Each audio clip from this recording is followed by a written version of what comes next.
A következőkben azt fogom megmutatni, hogyan hozzunk létre új cikket, illetve hogyan tegyük közzé ezt a honlapunkon. Ehhez nézzük meg, hogyan is épül fel egy cikk. Itt a címlapon látható, hogy a cikk felépül egy címből. Itt meg van adva, hogy ki a szerzője, mikor írta, illetve van egy bevezető és egy hozzátartozó bővebben gomb, melyet ha megnyomunk, akkor elolvashatjuk a teljes cikket.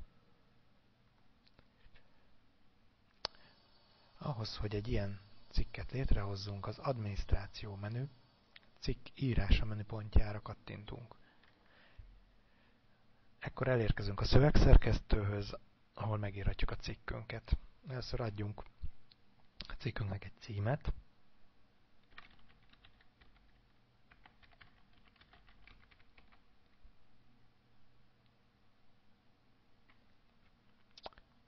Ebben a mezőben pedig írjuk meg a cikkünket. Írjunk neki bevezetőt.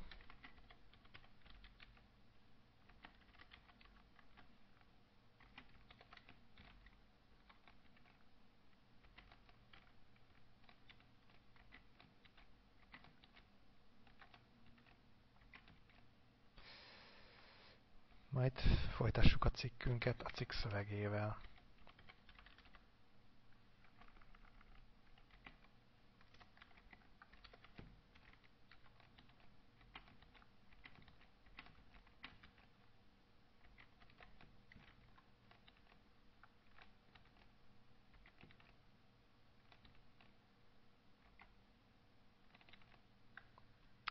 Úgy. Ezután szúrjunk be egy bővebben gombot a bevezető szöveg és a cikk szövege közé. Ezért hagytam itt egy sor közt. Ezt pedig ezzel a gombbal tehetjük meg. Ha ezt megnyomjuk, akkor ide beszúródik ez a gomb, ami majd a címlapon bővebben gombként fog megjelenni. Ezt a felesleges sort itt, ezt visszatörlöm.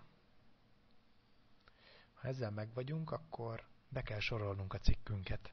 Meg kell adnunk, hogy melyik szekcióba, jelen esetben a hírek szekcióba tegyük, illetve azon belül melyik kategóriába legyen besorolva a cikk. Legyen ez közlemény. Itt megadhatjuk, hogy a cikkünk közé legyen téve azonnal, illetve hogyha egy későbbi időpontban szeretnénk csak közé tenni, akkor itt beállíthatjuk azt is, hogy ne jelenjen meg. Látható-e a címlapon? Beállíthatjuk, hogy a cikkünk a címlapon is szerepeljen-e, vagy ha nem állítjuk be, akkor csak a cikknek megfelelő menüponton keresztül lesz elérhető. Megadhatjuk azt is, hogyha nem a saját nevünkben akarjuk a cikket közzétenni, akkor itt, amit beírunk, az fog megjelenni a cikk szerzőjének a neveként.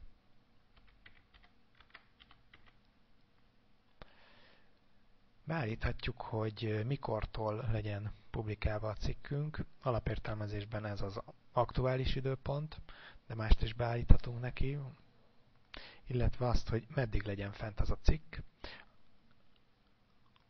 Egy naptárban beállítható. Akár egy hétig is publikálva lehet egy cikk, vagy a kívánt időig. Ha soha van beállítva, az azt jelenti, hogy soha nem jár le a cikk, azt manuálisan tudjuk leszedni az oldalról. A hozzáférési szint alatt azt értjük, hogy bárki láthassa a cikkünket, regisztrált felhasználóink láthassák csak a cikkünket, illetve speciális jogokkal rendelkezők láthassák a cikkünket, ezek az adminisztrátori jogokkal rendelkező felhasználók. Itt a keresők számára adhatunk meg metaadatokat, egy leírást, amit a keresők látnak.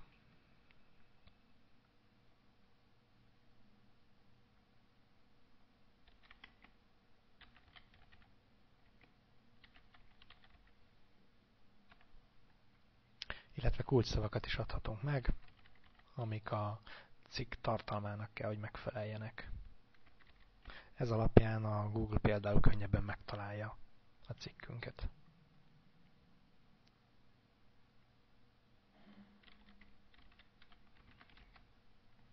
Ha ezzel kész vagyunk, akkor már csak el kell mentenünk a cikket, és amint látjuk, meg is jelent a fő oldalon. Itt a címe, itt a szerző, a dátum, a bevezetőszöveg, illetve itt van a bővebben gombunk is, mert erre, hogyha rákattintunk, akkor meg fog jelenni a teljes cikkünk. Ezt a cikket, ha nem vagyunk vele elégedettek, ennek a gombnak a megnyomásával tovább szerkeszthetjük. Szintén megkapjuk a szövegszerkesztőnket, itt belejavíthatunk.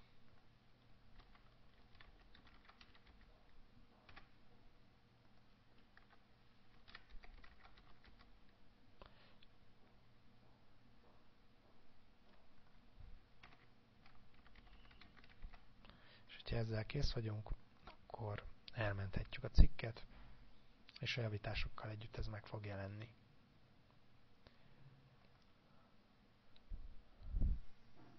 Amennyiben később akarunk szerkeszteni egy cikket, vagy akár törölni akarunk egy cikket, ahhoz az adminisztrációs menüből az adminisztrációs felületre kell kattintanunk.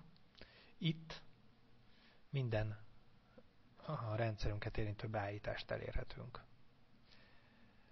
A cikkkezelő gombot megnyomva megkapjuk az összes cikket, ami az oldalon publikálva van. Ha itt megkeressük a legutóbb létrehozott cikket, akkor rákattintva ugyanabba a szövegszerkesztőbe fogunk jutni. Itt is javíthatunk a cikkben, beállíthatjuk a paramétereit. Itt több lehetőség van, mint a főoldalon, de lényegében ugyanazt tehetjük meg. Mentés gombbal elmentem. Ha törölni akarom a cikket, akkor kijelölöm és a törlés ikonnal törlöm ezzel a főoldalról. Ha frissítem, látható, hogy eltűnt a cikkem.